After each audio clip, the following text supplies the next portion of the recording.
Super disgusting. Yum, yum, yum, yum. I found it. Welcome to Cottage Grove Ravine Regional Park. Today we are going to learn how to use a free app to go geocaching. I downloaded an app that's called Geocaching, so we'll use this and see what it looks like.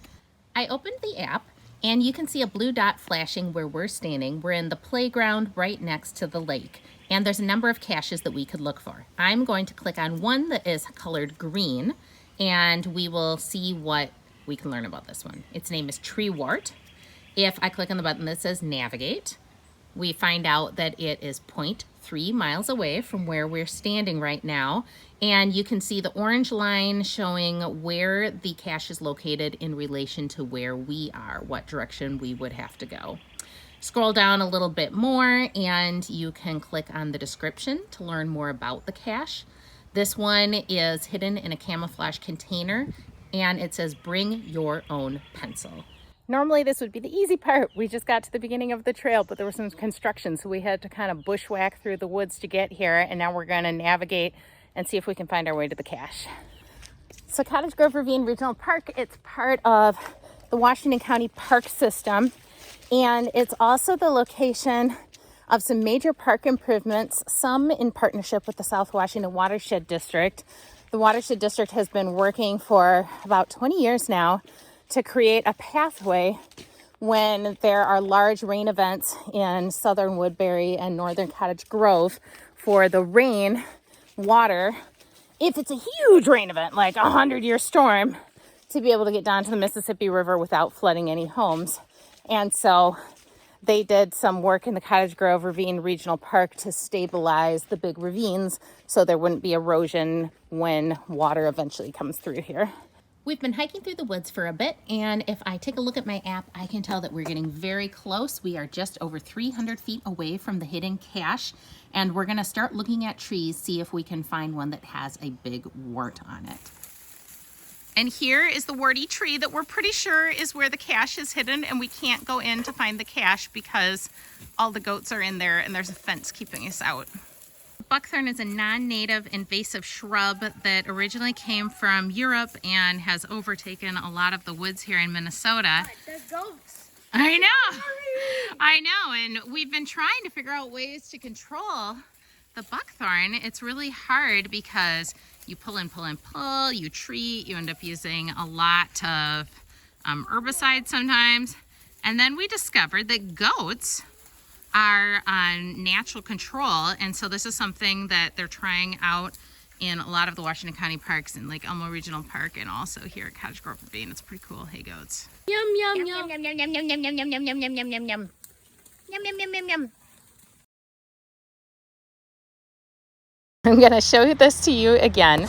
The app that I downloaded to my iPhone is called Geocaching, and I am going to click on it, and when you open it up it will show you a map. Now this is a free downloadable app, and you can see the blue dot is where I am, and then there are green icons showing where the different caches are. So I'm going to try to find this cache. It's called Short Stop Geocache. I can tap on it and I can scroll down to read a little bit more about it. It sounds like it was hidden by two boys ages 7 and 9. There's a lot of little trinkets.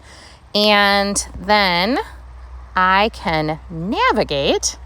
And if I was facing this way, you can see, uh-oh, my arrow is pointing away.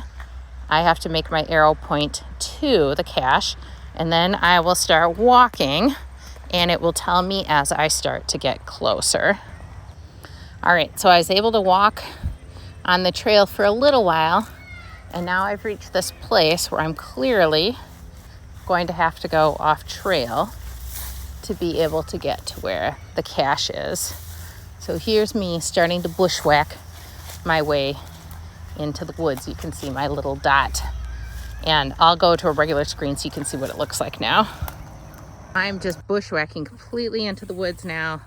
There's no trail, but I'm walking the direction that it showed the cache being hidden. And then as we start to get closer, we're gonna have to move around a little bit. We know that we're pretty near, and I'm just gonna start kind of looking around and see if I can find something that looks like it is a hidden cache. I know that it's somewhere in this general vicinity. I found it.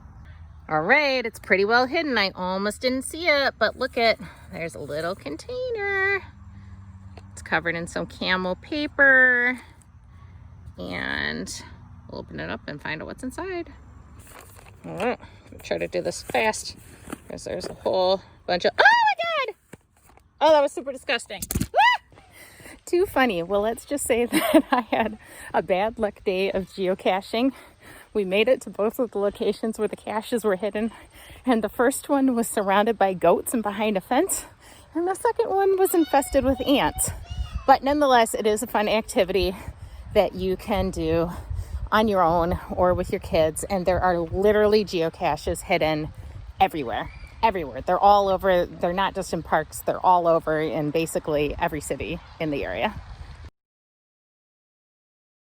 And look, All right, show me what's in it. there's this. Wait, what is that? Oh my gosh, that is so funny. Hello! There's $1. Wow. Okay. And then there's a bag and some stuff. Okay, that's cool.